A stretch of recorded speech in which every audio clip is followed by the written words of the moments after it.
A blessed day, brethren. Welcome to the Jesus is Lord Church Worldwide podcast. Thank you for joining us as we meditate on God's message to us through the Sunday preachings from Jesus the Healer episodes. With open heart, mind, and spirit, let us pray that God would speak to us today. Will you not revive us again, that your people may rejoice in you? Psalm 85 verse 6. And another verse po from Isaiah 57. Sige po. For this is what the high and the lofty one says, He who lives forever, whose name is holy. I live in a high and holy place, but also with him who is contrite and lowly in his spirit, to revive the spirit of the lowly and to revive the heart of the contrite. Isaiah 57 and verse 15. Beloved Heavenly Father, today we pray that you will be anointing your precious word because we believe that your word is so powerful. Ito po, Panginoon, ay maitatanim sa mga puso ng bawat isa sa aming nakikinig ngayon. Ito po ay mabubuhay at ito ay magkakaroon ng bunga. Bunga ng katwiran, kabanalan, upang sa ganon kami makalakad, Panginoon, ng matuwid sa iyong banal na harapan. Father, anoint your servant with the mighty power of the Holy Spirit. And I believe, Lord, as we hear your word, we, all of us are on the top of our expectation that the God whom we serve will be moving mightily, manifesting himself, and that his presence will be felt by each one of us, oh Father God, resulting into signs, wonders, and miracles. And even those who are worshiping with us in the live stream, let the mighty power of the Holy Ghost right now fill them, Lord, from the top of their heads to the very soles of their feet. And let your name alone be exalted, be glorified. In Jesus' most precious name, this we all pray. And everybody agree and say, Amen, and Amen, and Amen, and Amen. Purihin po ang ating Panginoon. Revive us again, O Lord. This will be our prayer. This will be the cry of our heart sa oras pong ito. Ang mataimtim na panalangin at iniiyak ng ating puso, revive us again, O Lord. Ang ating pong Panginoon, mga minamahal, God promised to revive the spirit of the humble, and at the same time to revive the heart. Anong klaseng puso? Contrite heart. So maliwanag po na dapat pong maunawaan ng bawat isa sa atin, mga magulang at mga kapatid. Ang naisin po ng Diyos, God's desire is to revive His people. Ito ang tanging naisin ng Diyos, na tayo ay palakasin, na tayo ibalik na muli doon sa talagang dapat nakalagyan ng bawat isa sa atin. At dahil po dito, it ought to be the burden of God's people. Ito ang dapat na maging kabigatan ng bawat isa sa atin. If you will notice po, when God does, what God does when He comes to this person, ano ang ginagawa ng Diyos kapag siya ay bumibisita sa atin o sa isang tao? I dwell. Ako ay nananahan.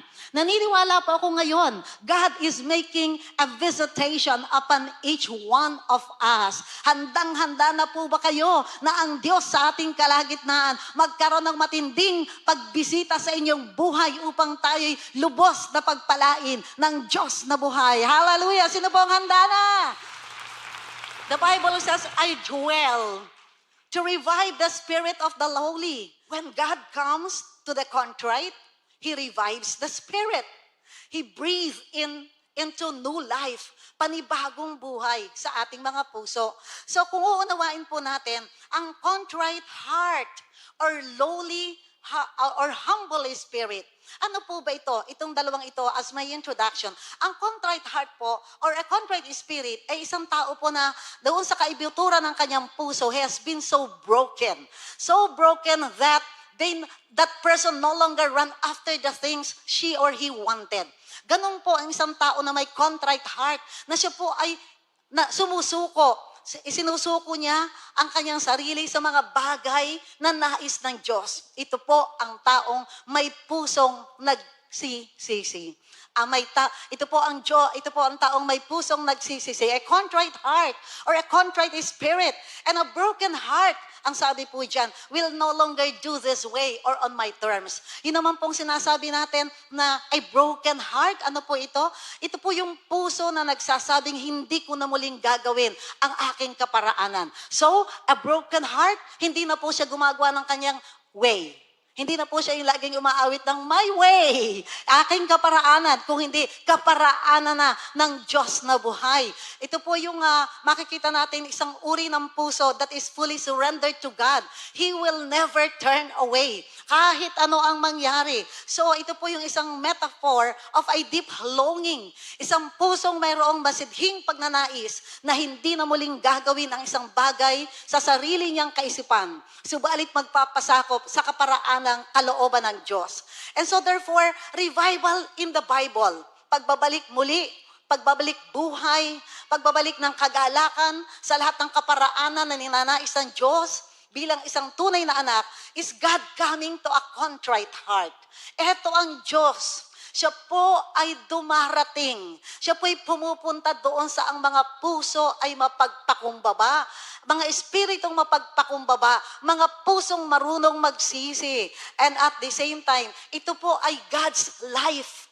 Kapag ang revival po in the Bible ay ito ay yung buhay na ibinibigay ng Diyos. And what is this? Zoe life. A life that is full and meaningful. God's Spirit being poured out into you. Ito yung Espiritu ng Diyos na kanyang ibinubuhos, na kanya pong pinapadaloy sa bawat isa sa atin upang bigyan tayo ng panibagong buhay, panibagong kapayapaan, panibagong pag-asa, at panibagong kagalakan. Ano pong uri ng buhay meron ng bawat isa sa atin? Ako po ay naniniwala na dahil dyan, the urgent need for revival is now. The urgent need for revival is now. And therefore, kapag nakita po natin ang ating mga kapaligiran, the condition of our day, ang mga condition po na ito ng mundo na meron tayo, ng komunidad, ng ating pong syudad, ng ating bayan, makikita po natin ang paglaghanap ng iba't ibang uri ng kasalanan, iba't ibang uri ng kahinaan. Makikita po natin, ito isang palatandaan. There is an urgent need for revival today. Meron talagang urgent need. Madali ang pagtawag ng Panginoon. Merong wake-up call ang ating Diyos. Kailangan nating ma-revive, manimbalik muli tayo kung ano ang nais ng Diyos sa bawat isa sa atin. And mga kapatid, dahil po nakikita natin kung ano ang mundo ngayon, ano ang nangyayari sa mundo ngayon, ano ang nangyayari sa kapaligiran natin, makikita po natin na ang panahon po'y paikli ng paikli. Take a look at the fulfillment that we have had in the Old and in the New Testament of the prophetic, of the prophecy. Mga kapatid, mga magulang, mga minamahal, although we cannot program revival. We cannot program revival, however, we can tie ourselves in the position for God to do the work He desires to do and through us. I remember Habakkuk chapter 3 and verse 2, which says, O Lord, I have heard thy speech and was afraid. O Lord, revive thy work in the midst of the years. In the midst of the years, make known in wrath, remember mercy. Dito po sa pangungusap sa talatang ito, makikita po natin ang isang request, isang panalangin sa ating Diyos to reveal the power and fame of His work done in the past. Sabi po doon, Panginoon, narinig ko po ang tungkol sa inyong mga ginawa at ako'y lubos na humanga sa inyo. Tingnan niyo po ako mga magulang, mga kapatid, narinig din po ninyo. Narinig ko ang tungkol sa ginawa ng Diyos. Ano yung mga ginawa ng Diyos? Ginawa ng Diyos sa simula ng JIL, 15 estudyante sa PUP, himala pagpapala na ginawa ng Diyos doon sa Foursquare Calvary Church na kung saan tayo nananambahan. Himala at pagpapala na ginawa ng Panginoon sa Praise Valley Campsite, sa Vimapa High School, sa Arroyo High School Quadrangle, a church without a roof, sa Praise Valley Campsite, sa Prayer Garden. Mga himala, pagpapala, pagbabago ng buhay na ginawa ng Diyos sa Parks and Wildlife, na kung saan naroon ang mga estudyante. Every time na mayroong holiday, Saturday, Nasa Parks and Wildlife just to be baptized. Just to attend the Holy Spirit rally sa Fort Santiago. Nag-gather ang napakaraming mga estudyante just to be revived, to be transformed. Sana yung Pilipino, mga magulang at mga kapatid, ito po yung mga historical places ng Jesus is Lord Church worldwide. Ang sabi po ng Biblia, Panginoon, narinig ko po. Narinig niyo po. Every anniversary, marami po nagsasabi, eto ang ginawa ng Diyos. Narinig ko po ang tungkol sa inyong mga ginawa, pagpapala, mga demonyo na lumayas, mga pinagaling na mga kapatiran, mga binagong buhay, nagkaroon ng promosyon, nagkaroon ng mga maraming pagpapala. Eto po ang maganda, at ako'y lubos na humanga sa inyo. Lubos na humanga sa mga pagpapalang ginawa ng Diyos. Pero ito po yung panalangin natin ngayon. Gawin yung muli sa aming panahon ang ginawa ninyo noon. Yung po ang prayer natin. Kaya po sabi natin, Lord, revive us again. Gawin yung muli sa aming panahon. As we prepare for eternity, the best way to prepare for eternity is for the church to experience genuine revival. Ito ang dapat nating maranasan. Ang totoo, ang genuine revival. And so, makikita po natin what is revival that we have been looking for. Sabi po ni James Packer is this, it is the visitation of God. Revival is the visitation of God, which brings life to Christians who have been sleeping and restores a deep sense of God's near presence and holiness. Then it springs a vivid sense of sin and a profound exercise of heart in repentance, praise, and love with an evangelistic outflow. Revival is the visitation of God. Kung merong revival, merong pagbisita ang Diyos na buhay. There is a visitation. Pag binisita ka ng Diyos, handa ka na ba? Pag may revival, ang presensya ng Diyos. Alam niyo, Arroyo High School, yung mga historical places which I have been telling you and enumerating to you, ay nagtumutugtog pa lang po ang drum, ay parang nagliliparan na nagtatakbuhan na yung mga demonyo. Bakit? Sapagkat nandun ang presensya ng Diyos na buhay. Ang mga tao talagang ramdam nila. The presence of the Lord is here. 2 oras, 3 oras, 4 na oras, magsisimula ng 2:00, matatapos ng 10:00 ng gabi, walang nagrareklamo.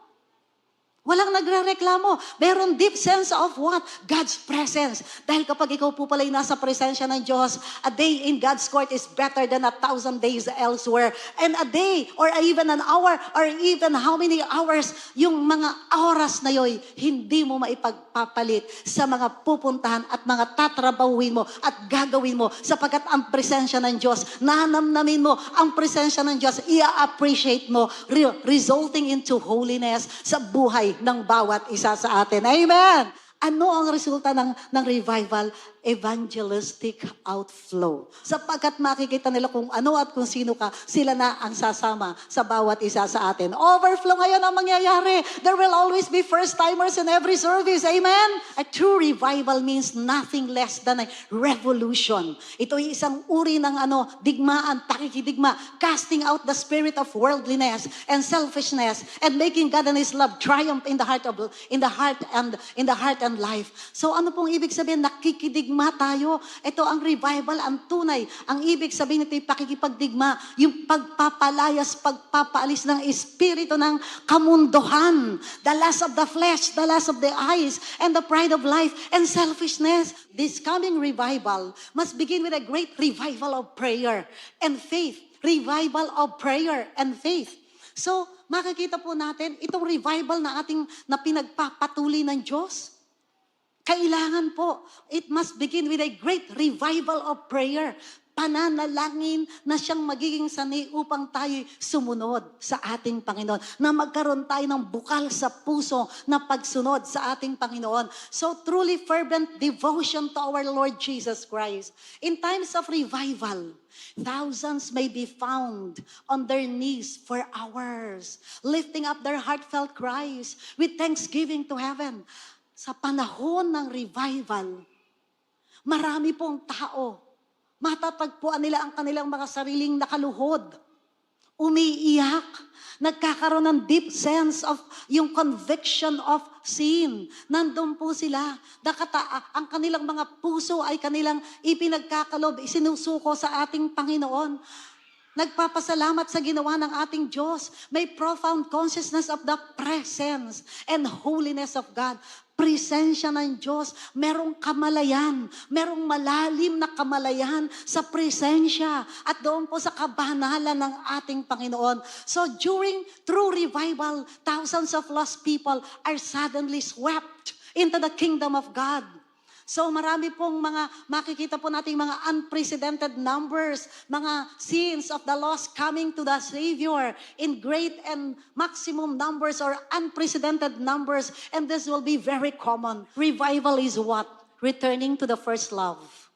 Returning to the first love. Returning to the first love, resulting in conversion of sinners. First love, sabi nila, well, first love never dies. First love never dies. Ito po, ang unang pag-ibig natin na hindi po yung nakaraan nyo, hindi po yung napangasawa nyo ngayon. Ang unang pag-ibig natin na yung Diyos na nagpakita ng sukdulang pagmamahal at pag-ibig sa bawat isa sa atin na nung tayo'y makasalanan pa, namatay na siya sa krus ng Kalbaryo upang tayo'y magkaroon ng kapatawaran ng kasalanan at magkaroon din ng buhay na walang hanggan. Jesus Christ, the Son of the living God, demonstrated His love for you and for me, that while all of us were all yet sinners, He already died on the cross of Calvary. Siya yung unang nagmahal. At nung tayo makakilala sa Diyos, siya rin ang unang pag-ibig ng bawat isa sa atin. Sabi po dito, ang revival ay ang muling pagbabalik sa ating unang pag-ibig na nagkakaroon ng resulta. Na ano ang resulta? Conversion of sinners. Sapagkat kapag bumalik ka, natuto ka ulit umibig ng lubos, natuto ka ulit umibig sa ating Panginoon ng buong puso, ibabahagi mo ito sa mga babae at mga lalaking hindi pa nakakakilala sa ating Panginoon. Magkakaroon ka ng kamalayan, what shall it profit a man if he gains the whole world and suffer the loss of his only soul? Magkakaroon ka ng awareness that the days are short. Jesus is coming soon and very soon. Kung malapit siyang dumating noong 2022, lalo nang higit na mas malapit ngayong 2023. So, makikita po natin, what is revival? Returning to the first love. And so, kaya nga ang sabi po sa Acts 3 verse 19, repent therefore and be converted, that your sins may be blotted out, so that the times of refreshing may come from the presence of the Lord. And in a revival atmosphere, people began turning their lives around. Turning their lives around. Ano po ang mga distinctive features ng revival? So revival, bawat revival, bawat movement ng revival ay mayroong mga distinctive features. Pero the pattern is the same every time. Una, a visitation from God. Sinabi ko po sa inyo kanina, pag may revival, may pagbisita, nagbumibisita ang ating Panginoon.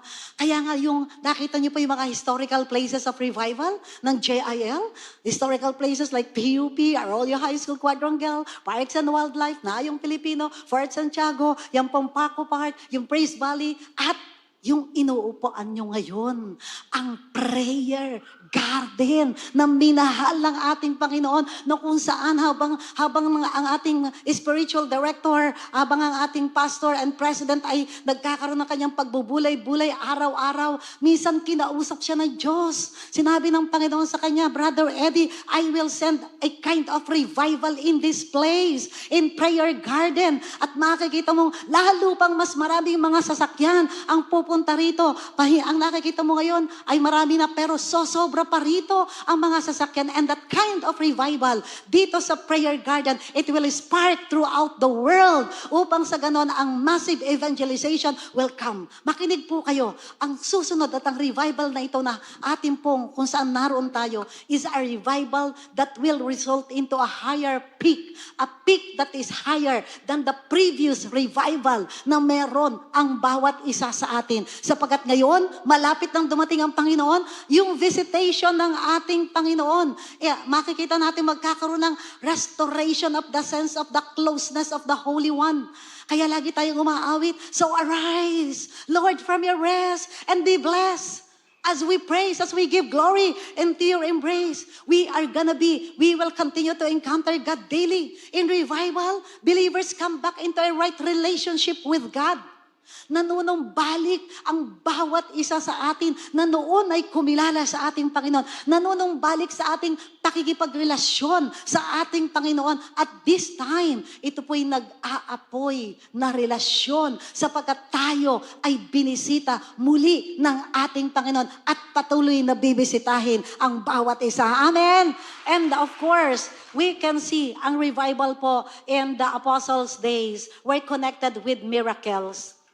It is always connected with miracles. When God visited you, mararanasan mo. Hindi mo lang narinig. Hindi mo lang nakita sa ibang tao. Ikaw mismo, mararanasan mo ang himala na ninanais mo. At so makikita po natin na ang Diyos in this season of revival, it is a time when power is gloriously renewed. Ladies and gentlemen, Jesus Christ, the healer for all season, the miracle-working God, unstoppable, unshakable, is in our midst. Hindi po ba yun ay isang napakagandang opportunity, a privilege to be in the sanctuary of our God? So, we can see revival is the restoration of God's presence. Exodus 33 and even Exodus 3 verse 12. Assuredly I tell you, my presence will always go with you. Presensya ko ay ipagkakaloob ko sa iyo saan ka man magpunta. Second, the gospel is loved as never before. Yung sense of God's nearness creates an overwhelming awareness of one's own sins and sinfulness. And so, the power of the cleansing blood of Christ is greatly appreciated.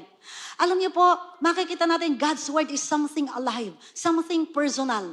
Kaya makikita natin na don't let it just become a religion or an abstraction for you, but learn to live with it and walk with it and let it talk to you. Sabi po ni Derek Prince, learn to live with it. Ipamuhay mo, walk with it, lumakad ka rito, let it talk to you. Hayaan mo na ito ay mangusap sa iyo.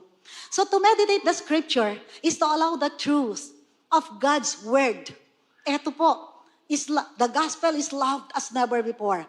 Marami pong taong kabisado ang banal na kasulatan. Headful knowledge. Nandito lang po. Nandito lang sa isip. Nandito lang sa puso. Pero, to meditate on the scripture is to allow the truth. Hahayaan mo na ang katotohanan ng salita ng Diyos, to allow the truth of God's word to move. Hindi mag-i-stay sa head, but it should move from head to the heart. It should move from head to the heart. It is to dwell upon a truth that it becomes a part of our being. If you know that God loves you, you should never question a direction from Him. When you read the Word of God, God is talking to us, right? God is giving a direction to us. It will always be right and best. Remember, when He gives you a directive, you are not just to observe it. You are not just to discuss it. You are not just to debate it. You are to obey it. You are to obey it. So, ganon natin minahal ang Ebanghelyo as never before. As never before. So, ito pong mga command na ito ng Lord, they are designed to guide our lives very best. Gusto mong makuha ang pinakamainam sa buhay mo, ang pinakamahusay at ang pinakamainam, ang mga utos ng Diyos. Yan ay dinisenyo upang maging gabay, maging padron, maging patnubay natin upang magkaroon tayo at makuha natin ang life's very best. So, you will not obey Him if you do not believe Him and trust Him. Ang totoo po niyan, hindi mo naman siya susundin kung hindi ka naniniwala sa Kanya. And you cannot believe Him if you do not love Him. Hindi mo naman siya po pwedeng panampalatayanan kung hindi ka naman nagmamahal sa Kanya. You cannot love Him unless you know Him. At hindi mo naman siya po pwedeng mahalin kung hindi mo naman siya kilala. And when there is revival, the gospel is loved as never before. Nawa po ang bawat isa sa atin, lalo na sa kapanahunan ngayon, pag ang cellphone naiwan, binabalikan. Pag ang Biblia naiwan, okay lang. Kung tayo naman po kaya ang iwanan ni Lord. Ganun pala ha, goodbye, bye-bye. Diba? Kailangan, kung mahal mo ang Panginoon, bibigyan mo siya ng pahalaga. Amen po ba? Amen? Sabi niya, ay, nabasa ko na yung Biblia na yan. Eh kung nabasa mo naman, isagawa mo. Naisagawa mo na ba? Kaya ang Bible, isang aklat lang yan na napakaraming mga libro sa luma at sa bagong tipan. Pero ay punong-puno, siksik ng mga kayamanan, ng gintong mga kayamanan na kapag ipinamuhay ng bawat isa sa atin, magkakaroon tayo ng pinakamahusay, pinakamainam na buhay. Isang buhay na maggagabay sa atin doon sa walang hanggan upang marinig natin ang pinakamatamis na salita ng Panginoon. At the end of the race, maririnig natin yung congratulations, my faithful, my good and faithful servant, enter now into the joy of your Lord. So, yun po.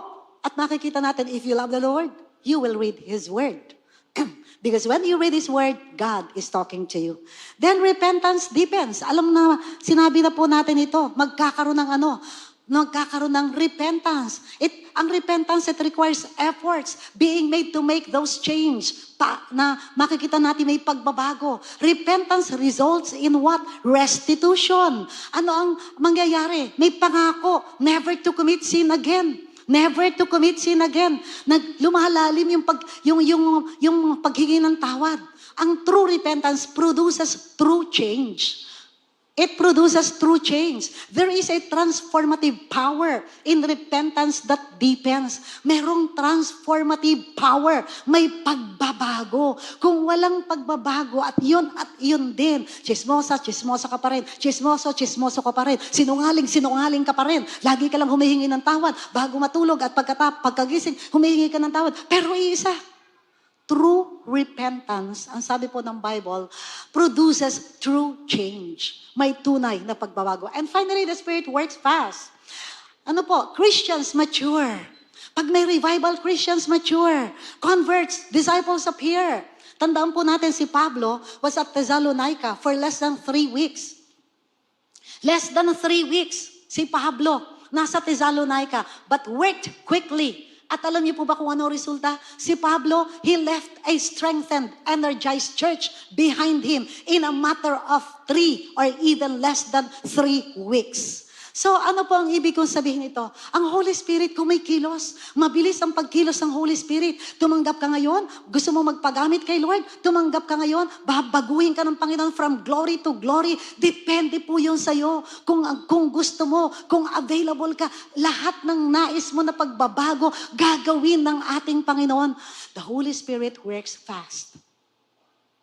Kumikilos, mabilis ang pagkilos ng Santong Espiritu. Hindi na kinakailangan ng mahabang panahon. Kung nais mo, kung available ka, availability is the name of the game. Are you available to be changed by God? Are you available for the works of service unto our God? The Spirit works fast. Kapag nasa puso't nasa isipan mo, I want to be used by God. Ang revival po, when revival comes, the Holy Spirit works fast. At kailangan we have to seize the opportunity. Kapag ang Santong Espiritu ay kumikilos, dapat sumama po tayo sa Santong Espiritu. Kumilos din po tayo. Amen. Praise be the name of our God.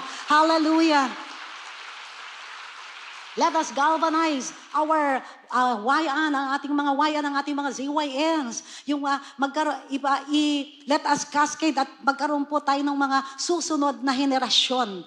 Susunod na henerasyon sa bawat isa sa atin. What kind of revival do we need today? Revival is a fresh outpouring of the Spirit that ignites a passion for God. Ito yung revival, may passion ka. Meron kang passion for God and a hunger for more of His presence. It's a time of a spiritual awakening where hearts are turned towards God and lives are transformed by His power. Anong klase ng revival? This is the kind of revival that resurrects churches. Anong klaseng revival ang kailangan natin? So, kung a revival means a return of life is resurrection. New life for a church. So, a revival that get the saints on the move.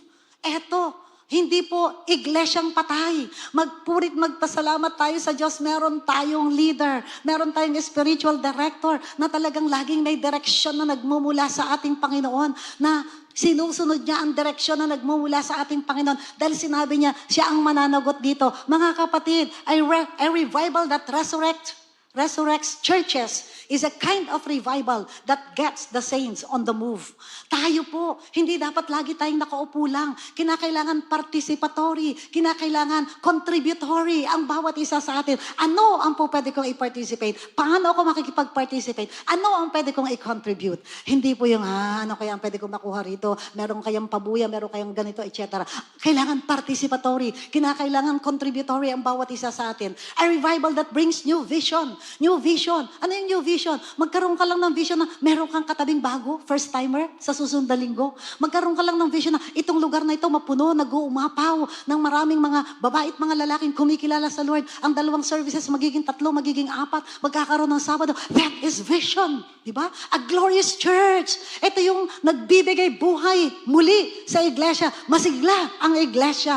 A revival that makes the world take notice. Anong meron doon? Nakikita po tayo ng mundo, ng kaibigan, ng kaeskwela, ng katabi, ng kapitbahay, etc., etc. Yun ang revival na kailangan ng bawat isa sa atin. Amen! Hallelujah! What would happen if revival came to your church?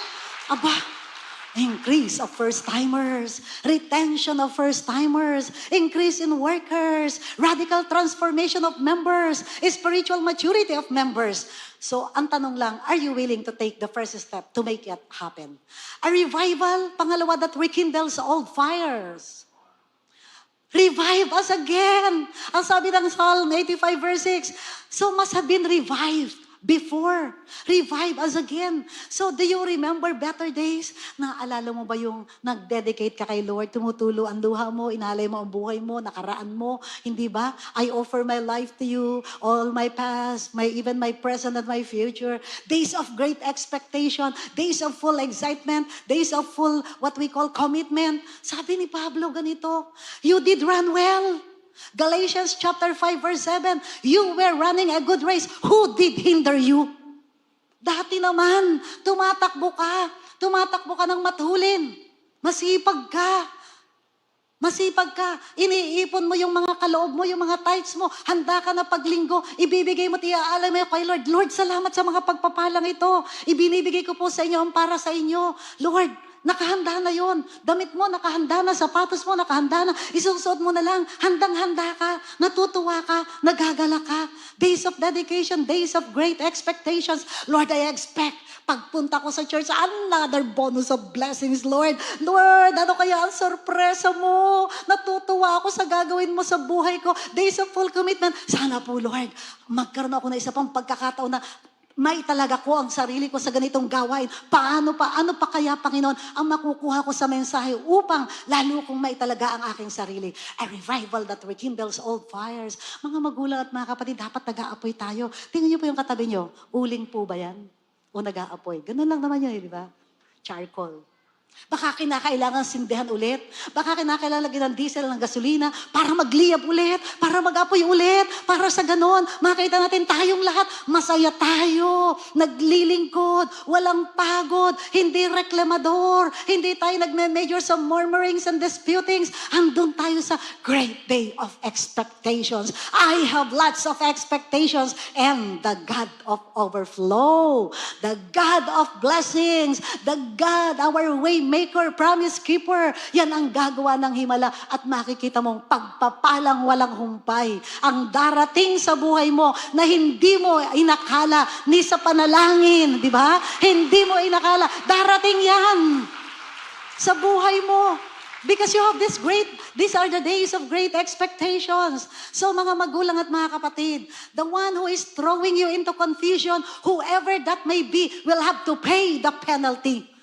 That person will have to pay the penalty. The one who is throwing you into confusion. Because our God is not a God of confusion. Our God is a God of order. Whoever that may be will have to pay the penalty. And so, brethren, return to your Bethel, your greatest hour. The day you were saved, the time of your surrender to Christ, return to your Bethel. Balik ulit sa iyong first love. Balik ulit sa paglilingkod. Balik ulit tayo sa pagbabasa ng Biblia, paggising ng maaga, bago kumain, manalangin muna. Hindi yung nabusog na, kung hindi pa na nabahiran o kaya ay medyo nakaharang dito, ay hindi pa magpapasalamat kay Lord, di ba? Balik ulit tayo doon. A revival that rebuilds broken relationship.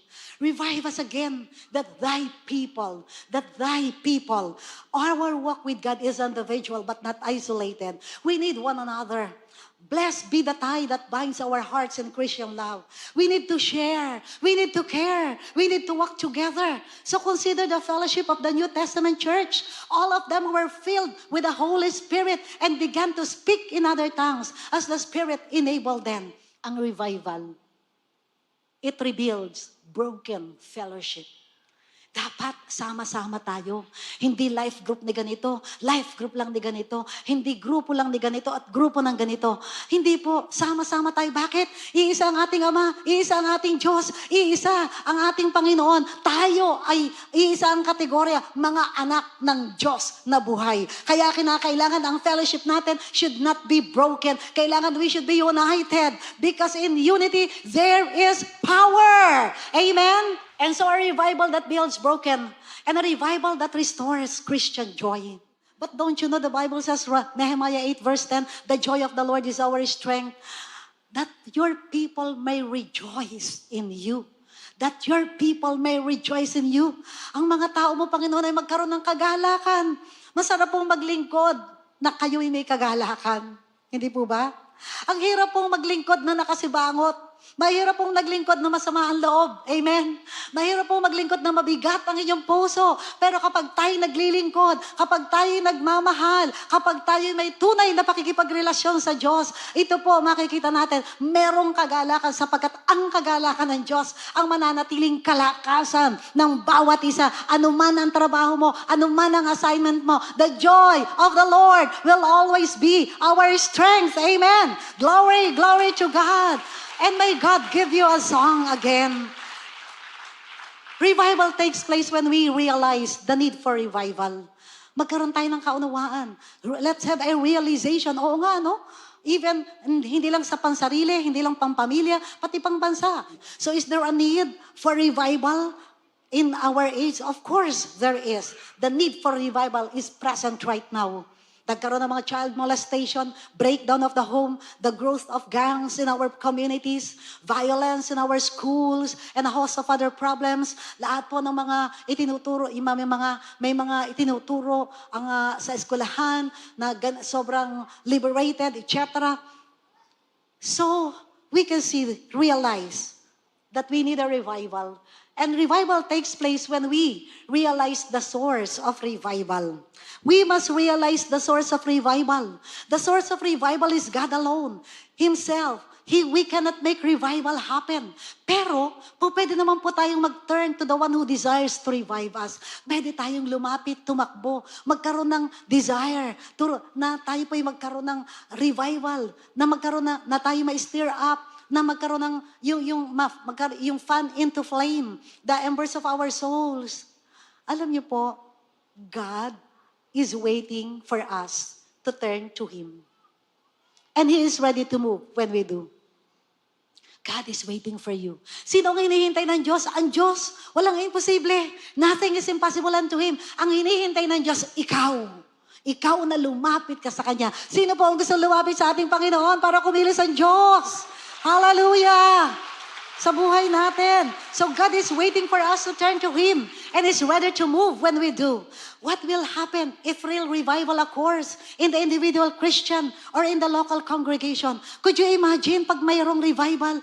Ay, wala nang church division. Ano ang meron? Ang church division will evaporate. Magkakaroon ng church addition. Magkakaroon ng church multiplication. At magkakaroon pa ng mga daughter churches at mga planted churches. Amen! Hallelujah! Imagine niyo po yun. Excited po ba kayo? Believer, barriers to fellowship will disappear. Wala nang tulay, wala nang hadlang. Lahat tayo, magkakaisa tayo, iisang puso, iisang damdamin. All grudges will be laid aside. Lahat ng mga hinanakit, pwedeng isang tabihan. Pagpapatawad, pwedeng magpatawad.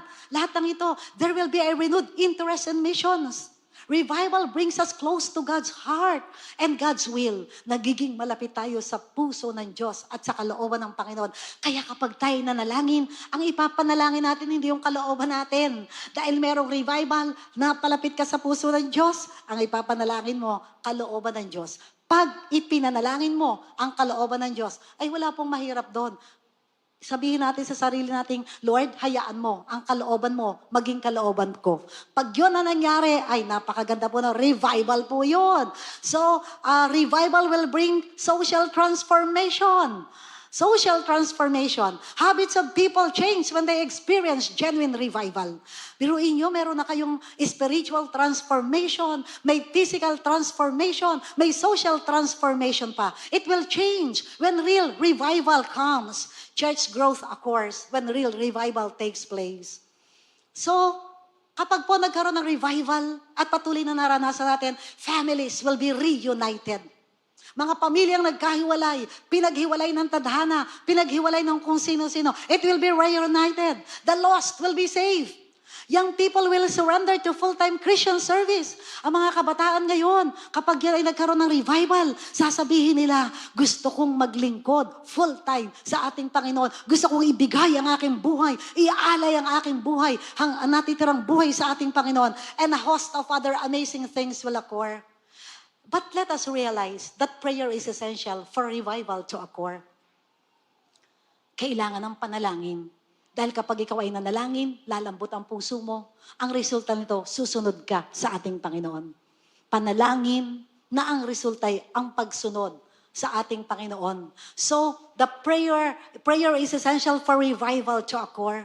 Prayer is necessary for us to be open to all that God wants to do in our lives, to what God wants to do in our families, in the church and community. Remember, only God can send revival. At sa oras pong ito'y hinahamon ko po ang bawat isa sa inyo. Nais niyong magkaroon ng revival ang personal na buhay ninyo, ang pamilya ninyo, ang ating iglesia, which is we are experiencing this kind of revival, and even our nation, pagpapatuloy, palalim ng palalim, pataas ng pataas ang peak ng revival na may experience ng bawat isa sa atin. Kailangan natin ng patuloy na matindi, masusing pananalangin, pagtitiwala sa ating Panginoon. So we cannot make revival happen, but we can turn to the one who desires to revive us. We can turn to the one who desires to steer us and fan into flame the embers of our souls. Ang Diyos po, naghihintay lang sa bawat isa sa atin. Tandaan po ninyo, ang resulta ng revival ay himala. Pagbabago ng buhay, kaisipan, mga pinahahalagahan ng bawat isa sa atin, ang matinding pagnanais ng kamalayan sa presensya ng Diyos na buhay, ang pagbabago ng buhay na nagre-resulta sa pangangalap ng maraming kaluluwa para madala sa paanan ng ating Panginoon. At isang buhay na sinasabi ng John 10:10, a life that is full and meaningful. Ano po ang dapat natin gawin? Let us tap to the source of revival. Kailangan muna po, hindi lang narinig. Gusto niyong maranasan?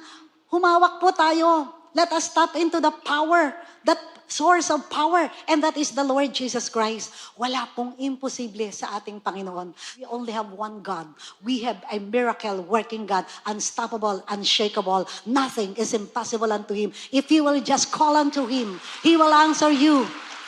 And He will not only answer you, but show you things that are impossible, even beyond your imagination and even beyond your prayers. Kaya po, ang kailangan lang po natin, you believe. Yan lang po ang investment namin. Pananampalataya. Manampalataya tayo. At tayo'y maging masigasig sa ating pagmamahal sa ating Panginoon. Nag-aapoy na paglilingkod sa ating Panginoon. Tandaan po ninyo, bonuses of blessings will come into your life. Do you need a miracle today? Our God is a miracle-working God. Do you need revival today? There is a great visitation of the Lord in your life today. If you will just acknowledge that God is in you, that God is with you, that God is with each one of us, there is a mighty visitation. At kung may pangangailangan ka, sabi ng Lord, kung may pangangailangan ka, sagot kita. Sagot kita sa pangangailangan mo. As long as it is according to the will of God, God will be the one to answer it. Walang imposible sa Diyos. Kung yung po inyong paniniwala, tumayo po kayo, tayo po'y mananalangin, lalapit tayo sa Diyos. Ang Diyos ay Diyos ng himala, Diyos ng pagpapala, Diyos ng pagbabago, Diyos ng nagbibigay ng pag-asa, Diyos na nagbibigay ng kamalayan sa kanyang dakilang presensya, at Diyos na nagbibigay ng mga gabay at patnubay upang tayo lumakad doon sa kabanalan na magre-resulta ng katwiran at magkakaroon ng bunga ng mga kaluluwa na ilalapit natin sa banal na paanan ng ating Panginoon.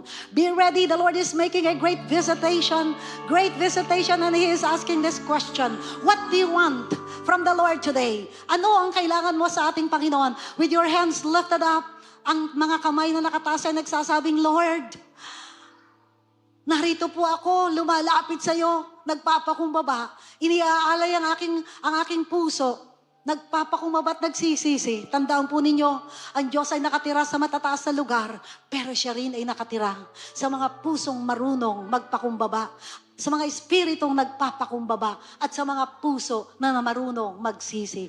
Binabalikan ito ng Diyos. Binibigyan niya ng refreshing, ng refreshment. Nire-revive niya ang mga taong ito. Kayo po na nasa live stream ngayon, sa iba't ibang plataforma, nais ko pong sabihin, meron pong Diyos na gumagawa ng himala. Siya po'y gumagawa ng himala ngayon.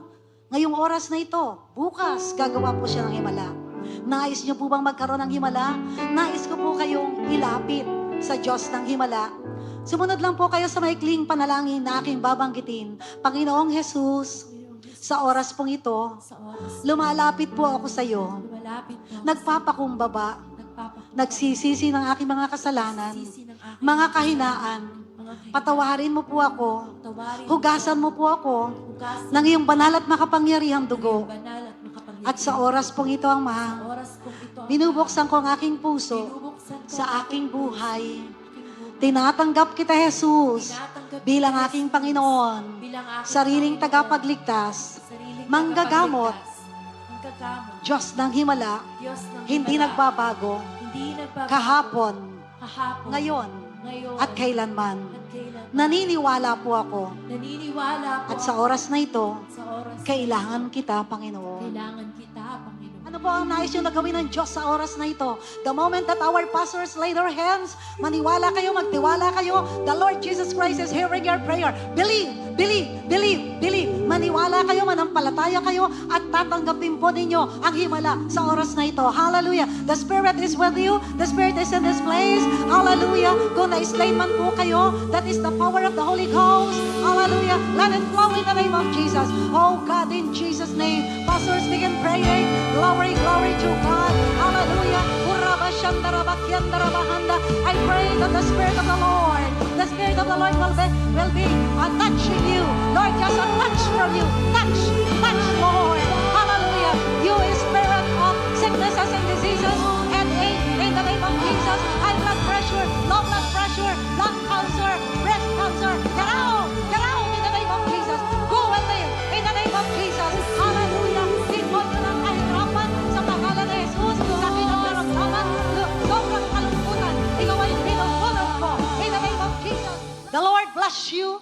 The Lord keep you. The Lord make His face to shine upon you and be gracious unto you. The Lord lift up His countenance and give you peace, shalom, tranquility, longevity, victory, transformation in the name of Jesus, and genuine revival. As I declare, Jesus is Lord over you. Jesus is Lord over your family. Jesus is Lord over this church. And Jesus is Lord all over the world. To God be all the glory. Maraming salamat po. Praise be the name of the Lord. Thank you for listening to the Jesus is Lord Church Worldwide podcast. Please subscribe to this podcast so you won't miss a single episode. To know more about the Jael Ministry, please visit jaelworldwide.org. Until next time, God greatly bless you.